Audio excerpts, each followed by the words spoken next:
नमस्कार बच्चों, आज हम शुरू करेंगे अध्याय 3 जिसका शीर्षक है बच्चों छुआछूत से मुक्ति। छुआछूत किसे कहते हैं बच्चों? छुआछूत होता है जब हमारे अंदर भेदभाव का भाव आ जाए। हम सोचने लगे कि ये नीची जाति का है, ये ऊंची जाति का है, ये अमीर है, ये गरीब है। जब हम समाज में भेदभाव करने लगते हैं आपस में, मनुष्यों में, तो वो कहलाती है छुआछूत की भावना। और यहाँ पर कवि ने, लेखक ने क्या कहा है? इस असमानता की भावना से मुक्ति चाहते हैं। तो समाज में मुक्ति कैसे मिल सकती है? ये हम जिन मनुष्यों ने इस भावना को जन्म दिया है वही इसे दूर भी कर सकते हैं। लेकिन ये छुआछूत की प्रवृत्ति कैसे उत्पन्न हुई? अब किन लोगों ने इस भावना को समाज में फैलाते चले गए, किन लोगों की वजह से ये भावना इतनी अधिक फैल गई लोगों में कि सब आपस में भेदभाव करने लगे, और किन लोगों ने इन भावनाओं को दूर करने का प्रयास किया। अब ये दोनों ही तरह के लोगों के माध्यम से आज हम पढ़ेंगे एक कहानी कि कौन छुआछूत में विश्वास करता था और किसने छुआछूत में विश्वास ना करने की सलाह दी। तो अब हम शुरू करते हैं बच्चों कहानी। एक थे पंडित जी और एक थी पंडिताइन, यानी उनकी पत्नी। पंडित जी पूरे कट्टरपंथी थे। कट्टरपंथी छुआछूत में विश्वास करने वाले और अपने को सबसे ऊंचा मानते थे। लेकिन पंडिताइन समझदार थी, उनके मन में ऊंच नीच और छुआछूत का भेदभाव नहीं था। वे सभी के साथ मिलजुल कर रहती, यानी अमीर गरीब जाति पाति का भेदभाव कभी नहीं था। इतना ही नहीं, वे मन ही मन पंडित जी के व्यवहार से दुखी भी रहती थी कि पंडित जी क्यों इतने कट्टरपंथी हैं। कई बार उन्होंने पंडित जी को समझाने बुझाने का प्रयास भी किया। समझाना बुझाना किस बात के लिए? कि तुम ऐसे व्यवहार लोगों के साथ मत किया करो। पर उन पर कुसंस्कारों का प्रभाव गहरा था। जो शब्द मैंने बच्चों रेखांकित किए हैं उसको आप भी रेखांकित करते चलिए साथ साथ। एक दिन पंडित जी को प्यास लगी, घर में पानी नहीं था। पंडिताइन पड़ोस से पानी ले आई। पानी पीकर पंडित जी ने पूछा, पानी कहाँ से लाई? बहुत ठंडा है। पड़ोस के कुम्हार से। सीधा सीधा जवाब पंडिताइन ने दे दिया। अब सुनते ही पंडित जी तो गुस्से से आग बबूला हो गए। क्या कहा उन्होंने? कुम्हार के घर से लेकर आई हो? कुम्हार के घर का पानी पिलाकर तुमने मेरी जाति भ्रष्ट कर दी। अब मैं क्या करूं? क्योंकि मैं तो पंडित हूं और कुम्हार होता है नीची जाति का। तो पंडित जी बहुत गुस्सा हुए। पंडिताई ने निश्चय किया कि पंडित जी के मन से ऊंच नीच छूत अछूत के भूत को मैं निकाल कर रहूंगी। ये उसने दृढ़ निश्चय कर लिया। अब देखिए क्या किया पंडिताई ने। शाम को पंडित जी भोजन करने बैठे। पंडिताई ने सूखी रोटियां परोस दी। पंडित जी ने पूछा, कोई सब्जी नहीं बनाई? खाली रोटी कैसे खाते सूखी? तो क्या जवाब मिला? बनाई तो थी लेकिन फेंक दी। जिस हांडी में पकाई थी वह कुम्हार के घर की थी। हांडी जो मिट्टी का बर्तन कहते हैं बच्चों, वह कुम्हार के घर की थी। अब कुम्हार के घर का तो तुम्हें कुछ खाना नहीं था। जब पानी पी के तुम अपने आप को मानते हो मैं अछूत हो गया, तो सब्जी कैसे खाते? इसलिए मैंने वो सारी सब्जी फेंक दी। तू बड़ी पगली है, हांडी में कहीं छूत होती है? हांडी तो कुम्हार ही बनाता है। यह कहकर बड़ी मुश्किल से पंडित जी ने 2-4 कौर खाए। फिर बोले, पानी तो ला। यानी भूख लगी थी तो खा लिया थोड़ा बहुत, और ये कहते हुए कि कोई बात नहीं। 2-4 कौर खा लिए। फिर बोले, पानी तो ला। पानी कहाँ से लाऊं? बर्तन तो है नहीं। पानी भरकर लाती किस में? तो क्या बोले वो पंडित जी? घड़े कहाँ गए? पंडिताइन बोली, वे तो मैंने फेंक दिए। कुम्हार के हाथों के बने थे ना, इसलिए। अब पंडित जी को अपनी बात समझ में आने लगी कि सुबह ही तो मैंने कहा था कि कुम्हार के घर का पानी पिया है, तो बर्तन भी कुम्हार ने बनाए। पानी नहीं है तो थोड़ा दूध ही दे दे। अब गुस्से में बोले पंडित जी, सूखी रोटी गले में अटक रही है, दूध में मसल कर खा लूँगा। दूध भी फेंक दिया। फिर जवाब आया पंडिताइन का, गाय को जिस नौकर ने दूहा था, दूहा मतलब जिस नौकर ने गाय में से दूध निकाला था, वह कहार है। अब कहार जाति भी तो नीची जाति ही होती है। जब हम कुम्हार को कह सकते हैं तो कहार जाति भी नीची है। उसके हाथ का दूध दुहावा कैसे ले सकते हो? हद कर दी। यह भी नहीं जानती कि दूध कहार या ग्वाले ही धोते हैं, कि ये तो उनका काम है। इनके धोने से दूध में छूत नहीं लगती। अपने आप से ही वो छूत अछूत की भावना को बढ़ा रहे थे। जब उनका मन करे तो कह दें कि ये तुमने गलत किया, और जब उनको लगे कि हाँ ज़रूरत है, ये तो चीज़ मुझे चाहिए, तो फिर कहते हैं कि इनसे छूत अछूत नहीं होता।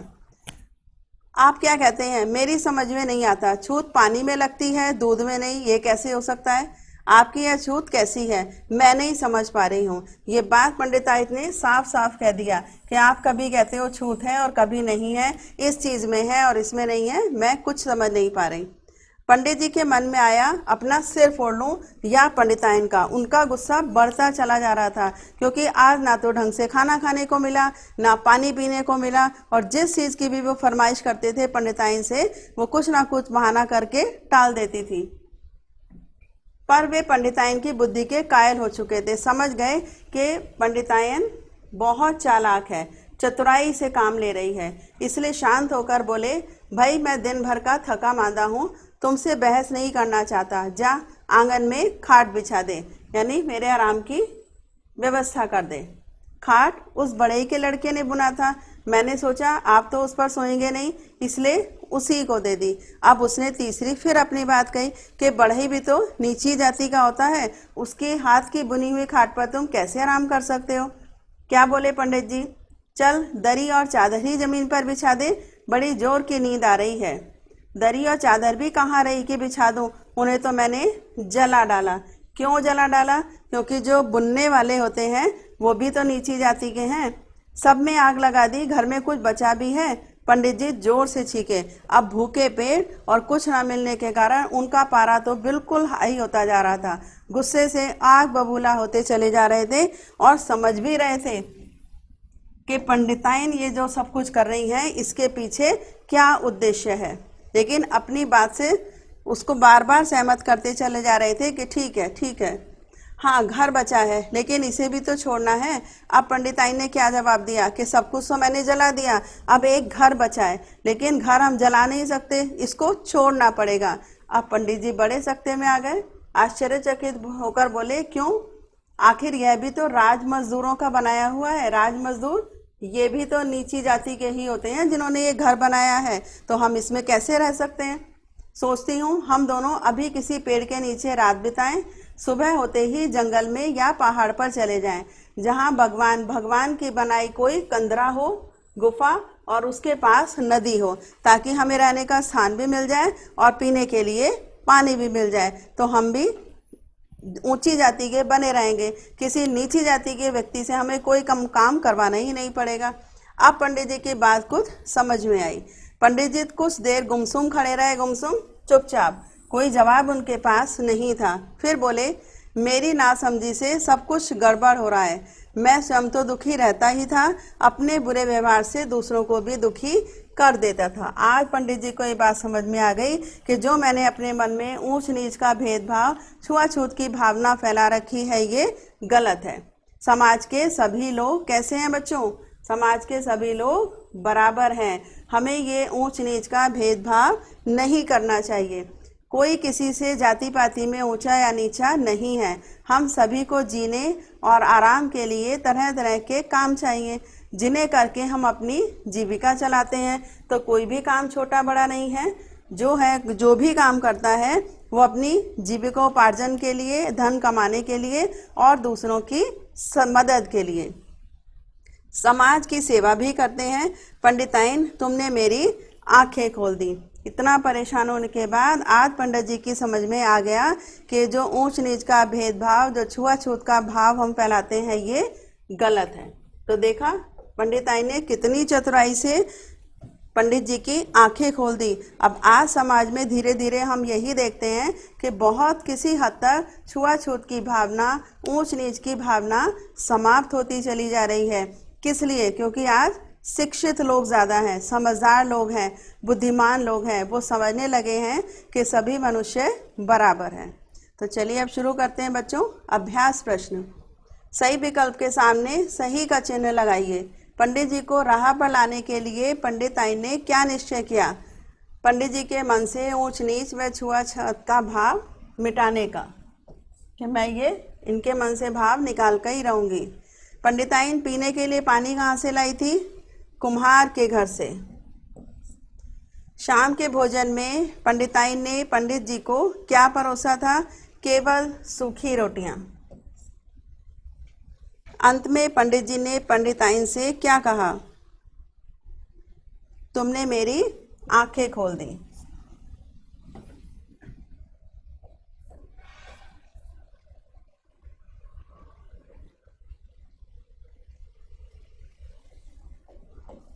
नेक्स्ट प्रश्न देखिएगा। उपयुक्त शब्द भरकर रिक्त स्थानों की पूर्ति कीजिए। पंडित जी पर कुसंस्कारों का प्रभाव गहरा था। कुसंस्कार कौन से? जो वो भेदभाव करते थे। पंडित जी के मन में ऊंच नीच, छूत अछूत का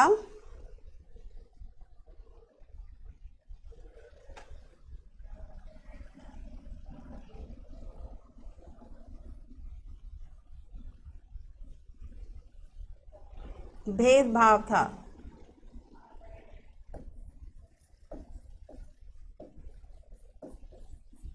नंबर 3, पंडित पंडिताइन की बुद्धि के कायल हो गए थे।